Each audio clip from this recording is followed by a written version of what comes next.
오늘은 그 대망이라는 소설에 대해서 이야기를 좀 하고자 합니다. 삼국지 동양 최대 소설하면 삼국지하고 중국의 삼국지에 비견되는 게 일본의 대망이라는 소설책이 우리나라에서 한 60년대, 70년대에 엄청나게 유행을 했었습니다. 저희들이 대학을 다닐 때.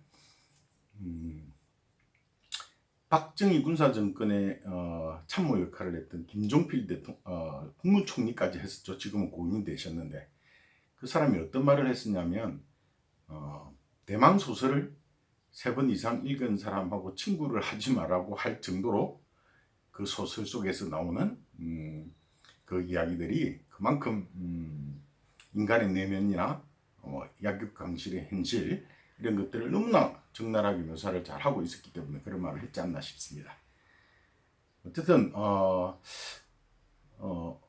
오늘날 지금 힘든 그 시대적 상황에 이 대망 소설이라는 게 많이 좀 비견되는 부분이 있어서 특히 젊은이들한테 그 다음에 코로나 상황에서 힘드신 분들한테 이 대망 소설이 워낙 길고 장편이다 보니까 삼국지보다 훨씬 더 분량이 많습니다. 그래서 젊은이들이 꼭 읽어보기를 권하는데 사실 시간적으로나 마음의 여유가 있어야지 읽을 수 있기 때문에 저는 한 20대 때부터 30대 때 한 5번까지 읽은 것 같아요. 좀 많이 자세한 부분은 까먹었지만 책으로 보기 워낙 힘든 소설이다 보니까 그래서 제가 중요한 제가 보고 느꼈던 중요한 부분들을 말씀해드리면 굳이 책을 읽지 않아도 대망 소설에서 어떤 부분 물론 워낙 내용이 장대하고 많기 때문에 인물도 워낙 많기 때문에 느끼는 부분은 다를 수 있지만 제가 느꼈던 부분을 간략하게 이야기해드리고자 합니다. 대망 소설이라는 책을 쓴 배경은 일단 배경을 한번 살펴보면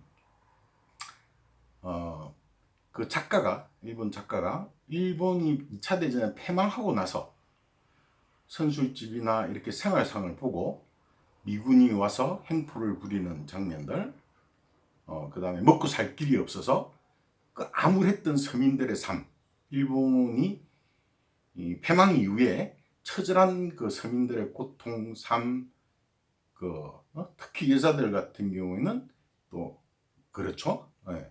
몸을 팔아서 생계를 유지하고 그렇게 패망 이후에 일본의 처절한 어떤 희망이 없는 그런 상황의 국민들을 보고서 뭔가 자기 일본 국민들에게 희망을 주는 뭔가 그런 영웅이나 그런 어떤 모토가 필요하겠다 싶어서 그래서 사실 이 책을 18년간에 걸쳐서 연재를 합니다. 현세 소설입니다. 한 권당 총 20권으로 구성되어 있는데 한 권당 무려 600페이지에 해당되고 이 소설을 18년간 썼기 때문에 이 600페이지의 분량에 한 권당 분량이 20권으로 이루어져 있으니까 얼마만큼 장대하고 많은 인물과 흥망성쇠와 이런 것들이 아주 잘 다루어져 있는데 우선 삼국지와 대망 소설의 가장 큰 차이점은 어찌 보면 삼국지는 좀 소설적인 픽션적인 부분이가 아주 삼국지 연인은 그죠? 영웅들의 좀 재미와 감성적인 부분 이런 부분들이 많이 담겨 있는 반면에 대망은 철저하게 서양식 합리주의적 분석적 문체를 사용해서 묘사해서 써내려간 소설입니다. 그래서 표현 방식 물론 소설이니까 약간의 허분은 가해졌지만 기본적으로 새 인물을 통해서 이 작가가 국민들에게 희망을 주려고 하는 메시지를 전달합니다. 약 200년 가까이 100년 이상의 일본이 15세기 16세기 때까지 전국시대를 겪습니다. 말 그대로. 그러니까 중소 영주들이 끊임없이 100년 이상 서로 치고받고 물리는 싸움을 하죠. 천황은 유명무실합니다. 16세기, 17세기에 걸쳐서 다루어진 소설인데 첫째 세 인물이 나옵니다. 오다 노부나가라는 인물과 그다음에 우리가 잘 아는 조선을 침략한 임진왜란을 일으켰던 또요토미 히데요시, 그다음에 300년의 일본 막부 시대를 연 메이지 유신이 끝나기 전까지 막부 시대를 연 도쿠가와 이에야스라는 인물, 이 당대의 세 인물을 통해서 묘사해서 그 스토리를 엮어나간 책입니다. 오다 노부나가라는 사람은 많이 들어보신 분들은 있을 텐데, 어떻게 이 세 사람을 일단 내용적인 재미있는 부분은 조금씩 이야기하고, 이 세 사람을 이렇게 비유할 수 있습니다. 두견새에 비유하면 오다 노부나가는 두견새가 울지 않으면 죽여야 한다. 예, 이런 스타일입니다. 감이 오십니까? 히데요시는 어떤 스타일이냐면, 울지 않는 두견새는 울게 해야 한다. 예. 그 다음에 도쿠가와 이에야스는 두견새가 울지 않으면 울 때까지 기다린다. 예. 이 세 사람의 차이점이 이 두견새에 비유해서 그 인간의 모습이, 물론 인간의 모습이라는 게 다양한 면을 가지고 있지만, 그 혼란기에 일본을 통일하기까지 과정에서 이 세 사람의 인물이 나타내는 가장 잘 표현한 문구가 이 두견새에 비유한 문구가 아닐까 합니다. 일단 오다 노부나가라는 인물에 대해서 좀 설명을 해드리면, 아주 말 그대로 지옥과 같은 혼란한 시기, 뭐 전쟁, 기본노가 왜 발달됐는 줄 아십니까? 그 소설을 보면 알 수 있는데, 기본노는 끝만 탁 풀면 바로 잠자리가 펴질 수 있습니다. 네. 그게 많은 의미를 내포하죠. 그만큼 살기가 힘든 시기, 지옥 같은 시기니까 뭐 툭하면 전쟁입니다. 옆 나라 이렇게 그런 상황이다 보니까 이 세 사람 중에서 오다 노부나가와 도쿠가와 이에야스는 귀족 출신이고, 출신이 유일하게 히데요시만 평민 출신입니다. 아주 소금 장수, 바늘 장수 이런 걸 했으니까, 장사를 하고 돌아다녔으니까. 이 귀족 출신 오다 노부나가는 사실 아버지가 영주였는데 아버지에 의해서 어찌 보면 만들어진 인물입니다. 아버지가 상당히 그 당시 영주들하고는 좀 다른 생각을 가진 게 뭐냐면, 끊임없이 100년 이상 전쟁을 하다 보니까 이 일본을 통일하고 이 혼란 시기를 통일할 수 있는 인물은 뭔가 좀 달라야 되겠구나 생각을 한 거예요. 오다 노부나가는 실제로 인물도 키도 크고 아주 호남형입니다. 제일 셋 중에 잘생겼어요. 그래서 영주의 아들임에도 불구하고 아버지가 철저하게 자기 아들의 교육을 방임시킵니다. 예, 상상이 안 되시죠? 무슨 이야기냐면 말 그대로 그 영주 동네에서 영주의 아들인데도 불구하고 완전히 미치광이 소리를 듣고, 그 다음에 끊임없이 문제를 일으키도 아버지가 가만히 놔둡니다. 전혀 타치를 안 해요. 다부지 의도적입니다. 제가 봤을 때는 그 책에도 그런 부분이 나오는데, 그래서 심지어 어린 시절을 어떻게 보내냐면, 노부나가는 부녀자 희롱하기, 뭐 우리나라 같으면 애들 뭐라고 하나요? 이렇게 줄넘기 하면 줄넘기, 참외밭에 가서 말뚝 박기, 네. 그 다음에 그 서민들 가서 씨름하고 놀고, 예. 옷을 보면 항상 평민들 뭐 다리 이렇게 반 딱 그지고 다니는 장면 나옵니다. 예. 그래서 씨름하고 다니고, 예. 일부러 그렇게 아버지가 키웁니다. 교육을. 그런 청소년기를 보내요.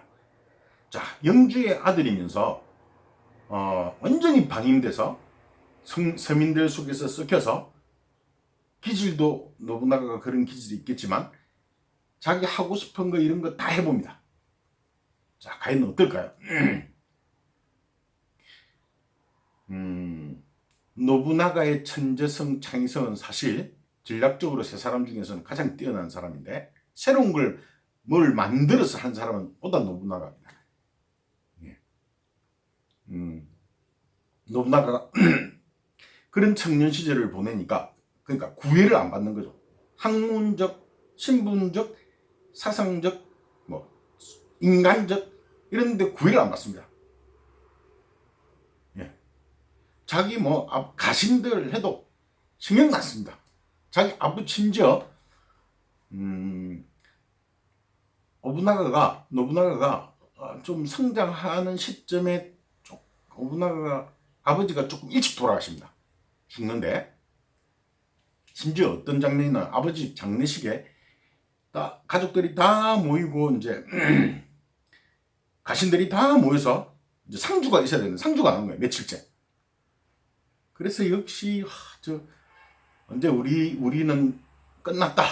네? 우리 영지는 노부나가가 영주가 되면 우리는 이제 끝났다. 전부 불안감과 그런 걸 갖고 기다리는데 역시나 안 옵니다. 아버지가 죽었는데도.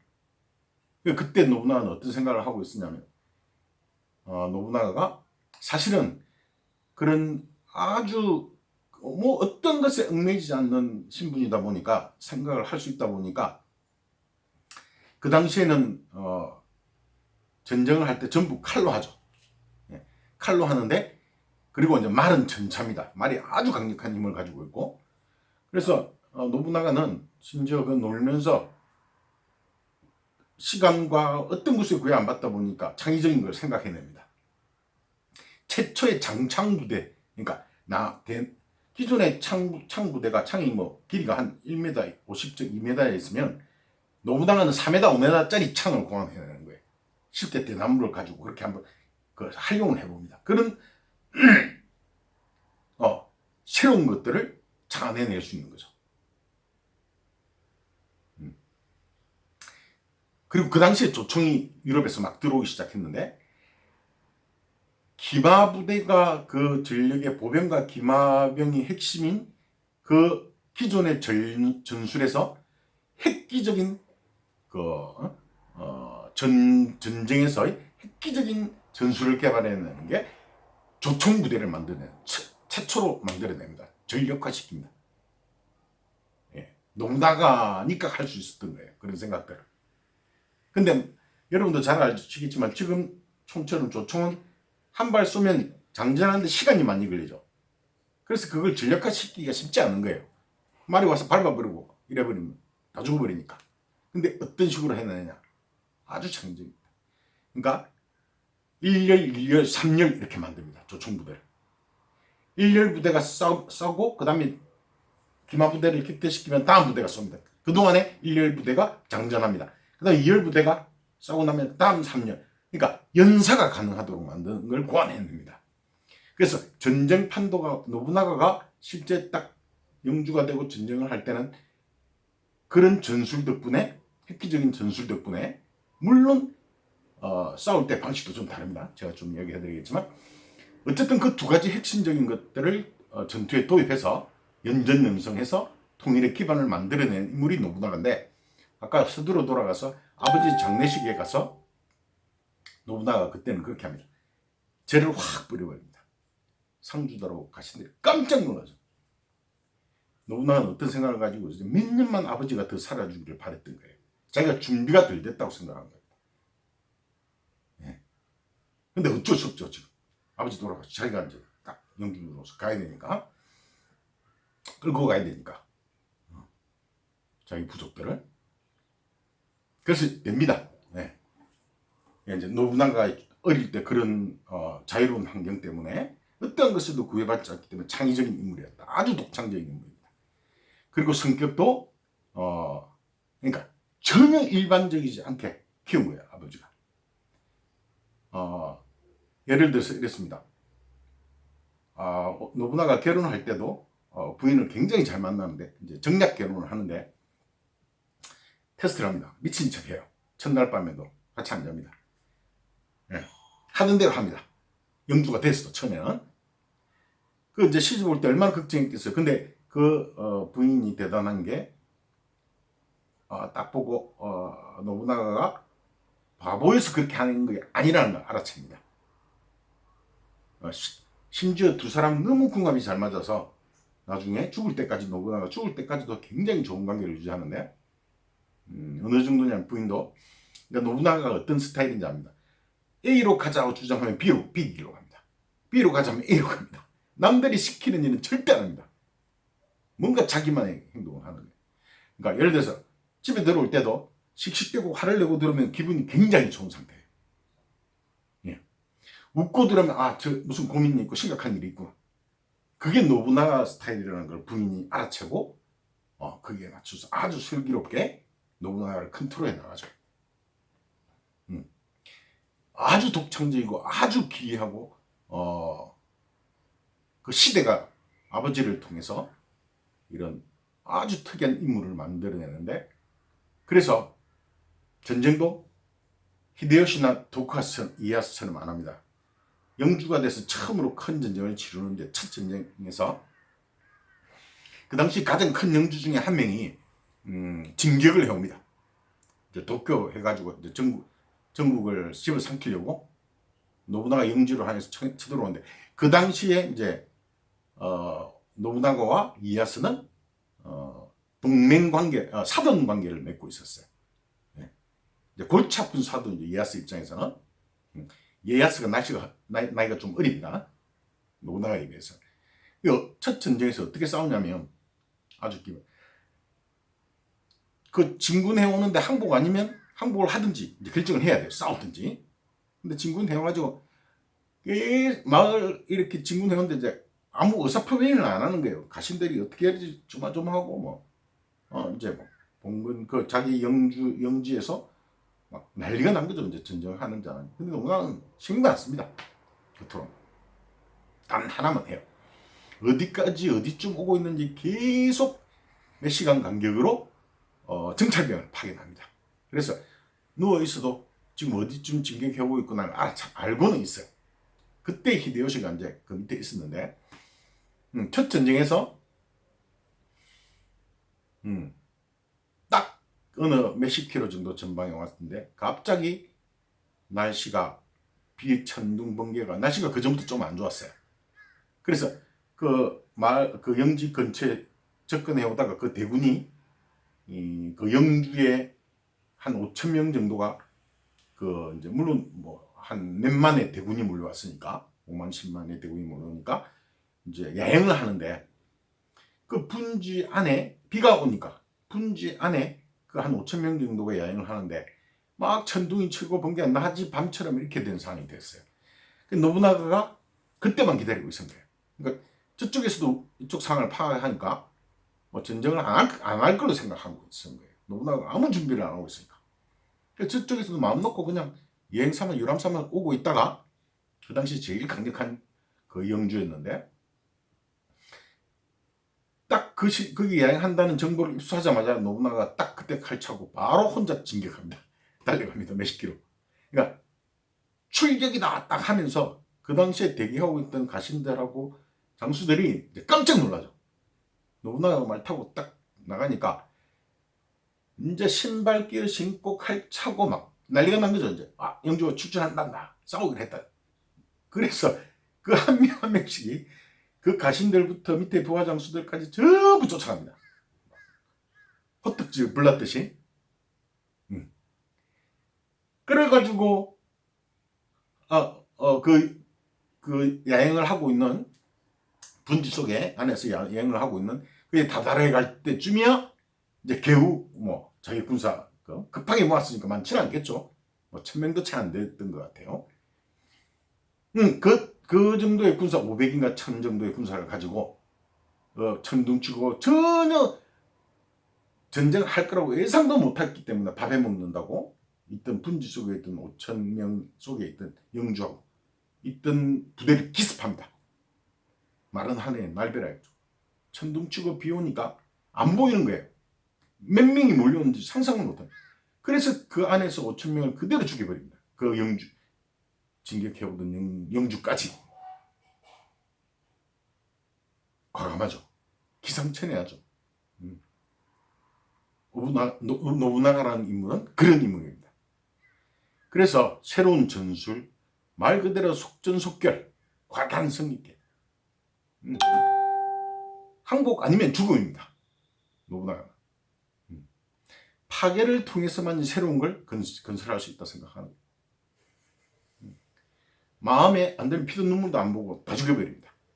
심지어 전국을 통일해 가는 과정에서 그 중들이 일부가 반란을 일으킨 거예요. 노부나가가 통치 방식이 워낙 뭐 아니면 도 스타일이니까 특히 종교적인 거 이런 거를 용납을 안 했어요. 그래서 중들이 막 들고 일어납니다.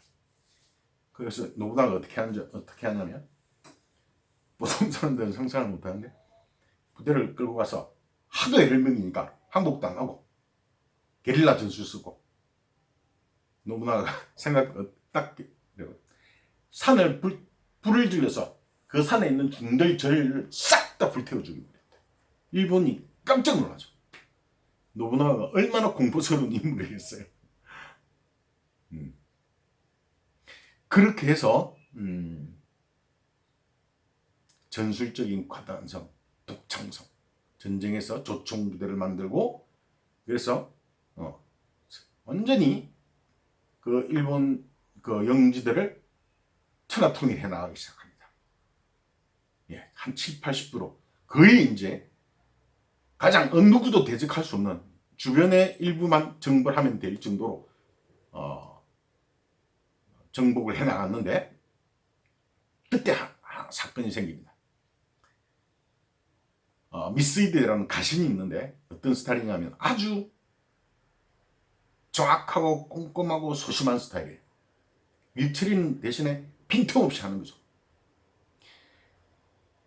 노부나가 맨날 대머리 이렇게 이제 얘기하는데 그 전에 노부나가한테 혼이 좀 많이 납니다. 노부나가 스타일이 이런 스타일이니까. 그래서 그 한참 그 전국 통일을 해나가는 과정에 이 미스이데라는 가신이 불안감을 느낍니다. 혼쭐나고 막 집어 던지고 이래가지고 불안해요. 그래서 어떤 한 사건에서 이 이제 성격적인 차이죠. 노부나가가 뭐라고 하는 게 진짜 뭐라고 하는 게 아닌데 성격적으로 이게 그 가신은 못 받아들인 거예요. 자기 영주에게 곧 한 번 더 실수하면 내가 이거 죽을지도 모르겠구나. 무서우니까 워낙 공포의 대상이니까. 그런 그 불안감에 반란을 획책합니다.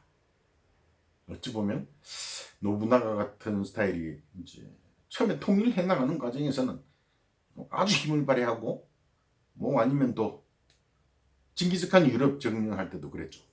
항복하는 부족은 철저하게 살려주는 대신에 만약에 반항하면 자식들, 여자들까지 부족을 아예 멸족시켜버리는 게 징기스칸의 전술이죠. 지금도 중앙아시아나 유럽, 러시아 쪽에 가면 징기스칸 하면 치를 뜹니다. 그 역사가 남아있어서. 예, 너무나도 좀 그런 스타일이에요. 그러다 보니까 워낙 호통치고 막 이런 스타일이다 보니까 이제 자기가 스스로 두려움에 갇혀서 그 가신이 반란을 일으킵니다.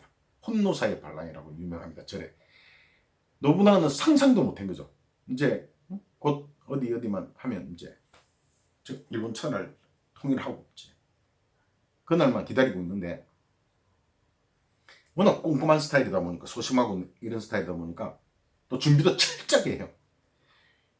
그리고 혼노사에서 자고 있다가 그 반란 소식을 딱 듣고 출정하려고 이제 또 전국 전쟁을 가려고 소식을 듣고 딱 물어봅니다. 첫마디 반란 주동자가 누구냐? 미스이데라고. 그 순간 그 가신의 성격을 알기 때문에 철저하게 준비해서 빠져나갈 구멍이 없을 거라는 걸 너무나 직감합니다. 그래서 자기 호위병들이 있는데 그것도 참 독특해요. 거구의 그 인도 출신만 이런 친구들이 호위를 썼는데 그 막아줍니다. 들어올 때까지. 그래서 자기 살아왔던 인생을 정리할 시간을 주는 거죠. 항복하겠습니까? 노부나가 스타일에. 네, 절에서 불타서 그대로 자기를 죽습니다. 흔적도 없이.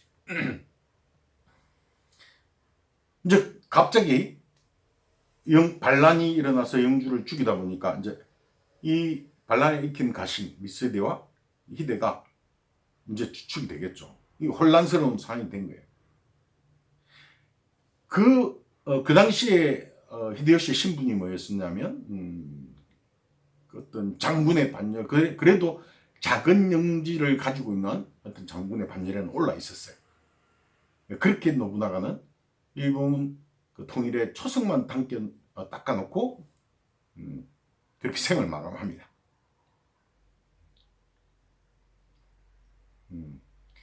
일단 이야기가 좀 길다 보니까 제가 여기까지 하고 다음 2편에서 나머지 또 이어가도록